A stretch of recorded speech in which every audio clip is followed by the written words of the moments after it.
Cameron Bancroft has made his return to cricket after his 9-month ban for ball tampering is up. He got 2 runs. That's not what we're going to talk about. We're actually going to talk about what has happened since March and the changes that Cricket Australia is having to undergo and the personalities involved. Bancroft, alongside Steve Smith and David Warner, agreed to a plan to tamper with the ball in the third test against Africa in Cape Town. This is the official line coming out from Cricket Australia, which I don't believe, because the Cape Town dressing rooms, they are tiny. My bedroom is about half the size of the dressing room in Cape Town. When you got 16 lads, because we're including all the backroom staff, 12th man, the rest of the test squad who weren't selected, coaching staff, medical staff, it gets pretty full in there. And for those who are regular viewers of my channel, this room that I'm in is not a big room. So it's about double the size, maybe 3 times the size at a push. It's actually a very small dressing room for any international sporting venue, let alone cricket. It's very, very tight and claustrophobic. And for the fact that certain key figures in this claim they didn't know is a load of BS. Now, Steve Smith was captain. He received a 12-month ban from Cricket Australia. He also received a ban from the ICC for his actions involved in this because he was captain, because the captain is normally the one that gets the game ban. And that's standard protocol because we've seen it with Sri Lanka. Players have been accused of tampering the ball. Bans have been handing out of a game or 2 games. Cricket Australia went, no, we're going to really clean up our act. And they gave Steve Smith a 12-month ban and he lost the captaincy. Now, what we were told initially that Tim Paine would be temporary captain, but I can see Tim Paine is down here staying as captain full-time. David Warner also received a 12-month ban, lost the vice captaincy, was also told he would never be in a leadership position within Australian cricket ever again. Ever again.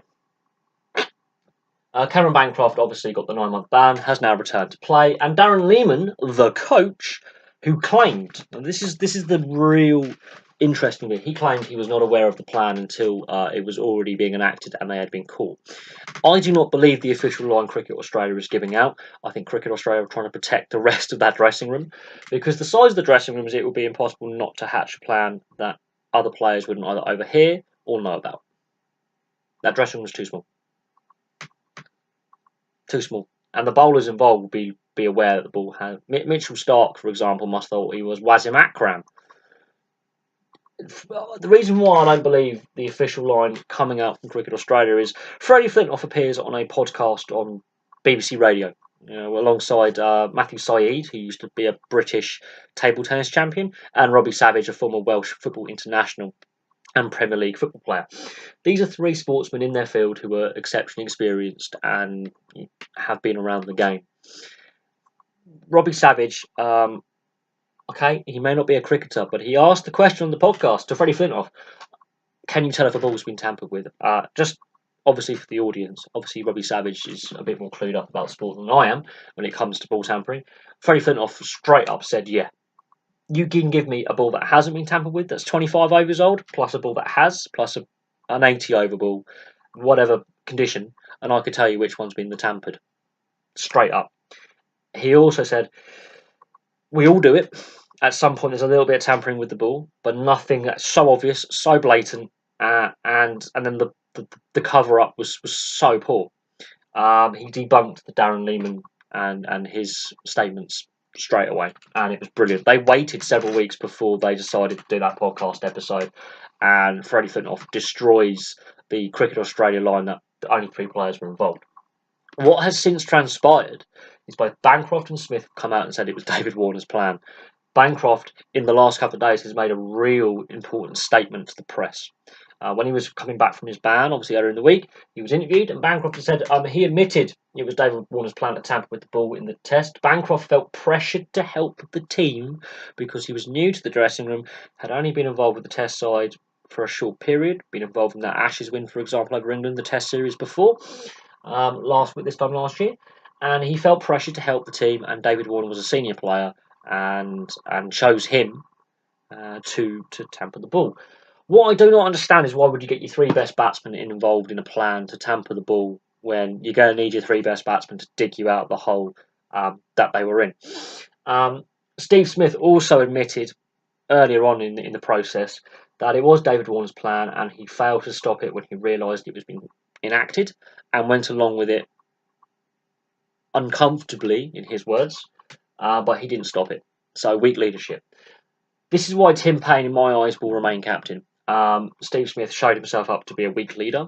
He's a brilliant batsman. Of that there is no doubt. You cannot doubt Steve Smith's ability with the bat and in the field, and occasionally a bit of spin. He can do a bit of everything. But as a leader, he is weak.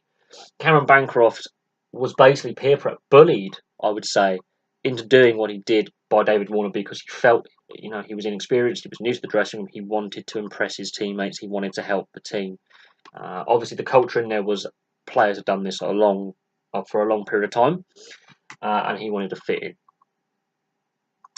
And I feel sorry for Cameron Bancroft, and he was thrown under the bus by David Warner. I don't think David Warner ever plays cricket in any form for Australia ever again. I think Steve Smith will never be captain again, but will play because he's that good a player, and he admitted his guilt straight up. And Cameron Bancroft is a very young, talented player. Hopefully, this 9 months away from the game has allowed him time to reevaluate where he is in his development, and he comes back and he plays very, very well. Darren Lehmann, I don't know if he'll ever coach cricket ever again, but I think Tim Payne, who was installed by Langer, the new coach, as temporary captain, I think he will remain as captain, personally.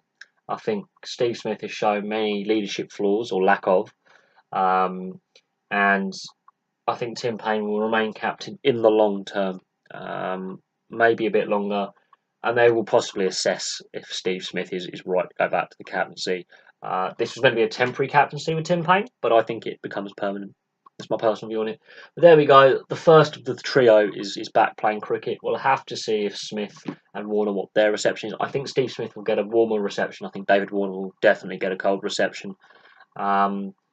This ball-tampering scandal, while in the big scheme of things, isn't actually that bad compared to some of the match-fixing allegations and spot fixing and illegal gambling on the sport and corruption within the sport. It does highlight a cultural issue within the sport, and ball tampering can be involved with match fixing as well, because you can bet on the fact that maybe the ball has to be changed earlier than the new ball being offered. You can have that betting option, and if you're trying to increase the swing on the ball or the spin, depending on if it's a spin bowler or a seamer having the ball tampered for them, it could get a wicket that you weren't expecting. So there could be a few spot fixes in there, and that's a concern with cricket. And that's just a theory of mine, and others can argue against that. It's just something that me and a friend of mine, Shane, who's an ex-cricketer, have been thinking about. And as someone who used to do a bit of bowling, and at school level, that would be me. And my mate Shane, being an ex-African youth player, it is interesting getting a cricketer's point of view on the scandal. And yeah, spot fixing could be part of that. In the end, South Africa smashed Australia in that Test series. They were hammered, convincingly hammered. And Darren Lehmann, I don't know how he wasn't sacked straight away. I don't know why the Test series completed. Surprised the South Africans were happy enough to complete the Test series, knowing that in the third Test, that's one Test, this may have continued from the whole series. And a Test match may have been won or lost because of a tampered ball, which has massive implications. I'm surprised the Test series was completed. I'm surprised Darren Lehmann stayed on until the end of that series. But there we go. Thank you very much for watching. Cameron Bancroft has returned after his 9-month ban for ball tampering. Steve Smith and David Warner will be next. And it'll be very interesting to see what reaction Smith and Warner get when they pick up Willow and play first-class cricket in Australia. I don't think David Warner is going to get it easy. He's not. Also, all three of these players missed out on the IPL this year as well because of this scandal. So it had a massive knock-on effect, not just domestically, but also further afield in first-class cricket outside of Australia for these three players. It caused massive ramifications in the IPL, county cricket, all the other T20 competitions around the world. They couldn't play. Teams did not want to touch them. So it's had a big effect on them as well. But anyway, thank you very much for watching. Please like and subscribe, place your comments below, and I will have some more videos for you soon.